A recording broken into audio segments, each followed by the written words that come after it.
Vedrane, dobrodošao u našu emisiju, a mi se nadamo da smo jednako dobrodošli u tvoj studio. Apsolutno, kao i svi uvijek. Što ćemo danas raditi? Pa danas smo i jučer imali radionicu pice, danas će samo biti nastavak toga. Radit ćemo picu u napolitanskom stilu, možda najpopularnija. A što je najvažnije za dobru napoletana picu? Za dobru napoletanu, pa najvažnije je brašno. Kako je to brašno? Najpoznatije, najviše se koristi brašno tip 00. Prvo što radimo je, naravno, pretpostavljam, mjesimo tijesto. Ne. Ne? Dobro. Zato što kod napoletane je bitna ta duga fermentacija. Pa sam ja tijesto zamjesio prije 2 dana. Dakle, da ono 48 sati fermentiralo u hladnjaku. To je bitno da se gluten što više razvije. Tako da kad pojedemo tu picu, to tijesto da ne padne teško na želudac. Ono je prozračno, lagano. Vidjet ćeš ostalo nakon što sama ispečeš svoju. Neka baza mi je 300 grama brašna, 200 grama vode.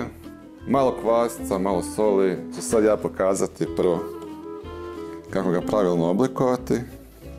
A onda ćemo vidjeti koliko si dobra učenica. Kod napoletane je karakterističan taj debeli napuhani rub s puno zraka, velikim mjehurićima i tanka sredina. Znači rub nikad ne diramo kod razvlačenja, nego samo iz sredine potiskujemo prema rubu.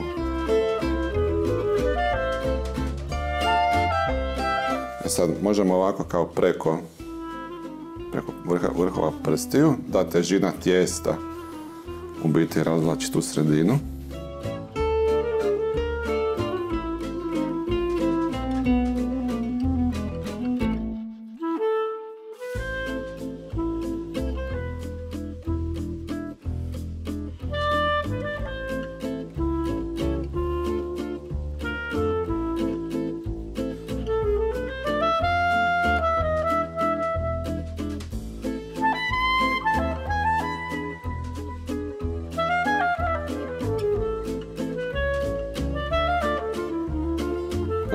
Ili kidamo možda del ili cijele komade? Cijele komade. A nikad se ne riba, ili tako? Ne.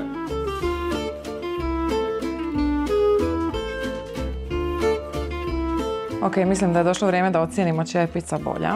A da mi ne bi bili subjektivni i pristrani, mislim da pozovemo nekog ocjenjivača. Što misliš? Naravno, to pa će. Može, evo zvaćemo Anamariju da nam stigne u pomoć. Htio bih samo pokazati ono što smo pričali u početku kod razvlačenja, kako je taj rub pun tijesta, veliki mjehurići. Evo, o tom sam pričao, jel da? Kad ima balončića, rupica, to je onda... Da. Ok. Tako je, to je poželjno, to je ono što smo htjeli. Dobro, ali evo, samo ti meni reci iskreno ovako, na prvu, što ti se čini? Odlično. Bolja nego moja. Pa ja mislim. Da. Ali evo, Anamarija će prosuditi. Drago mi je što se danas nalazimo ovdje u studiju Kotluša gdje ćemo vam pokazati kako možete profesionalno napraviti picu sa svim artiklima naravno koje možete pronaći u našem asortimanu i jako dobra vijest je što imamo preko 50 novih artikala upravo za izradu profesionalne pice. Pa evo sad kad sam probala jednu i drugu picu, zapravo ja se ne mogu odlučiti koja mi je pizza bolja. Ivanino tijesto je malo u sredini deblje od tvog, što mi možda više malo paše. Nije da je sad žena ženi da podilazi, nego evo stvarno volim da je malo tjestastije. Znači Ivana je spojila bakinu picu i napoletanu. Tradicionalnu napoletanu. Bravo Ivana. Bravo Ivana. Evo recimo imamo i novi stil. Da. Ja uvijek volim reći da kuhanje je zabavno, kuhanje je opušteno. Ako želiš da tako bude, tako ako tijesto nekad pukne, nema veze, primijesi ga, razvuci ponovno. Oblik nije savršen, kao da je bitno da je na kraju rezultat fin, ukusan. I da se lijepo družimo.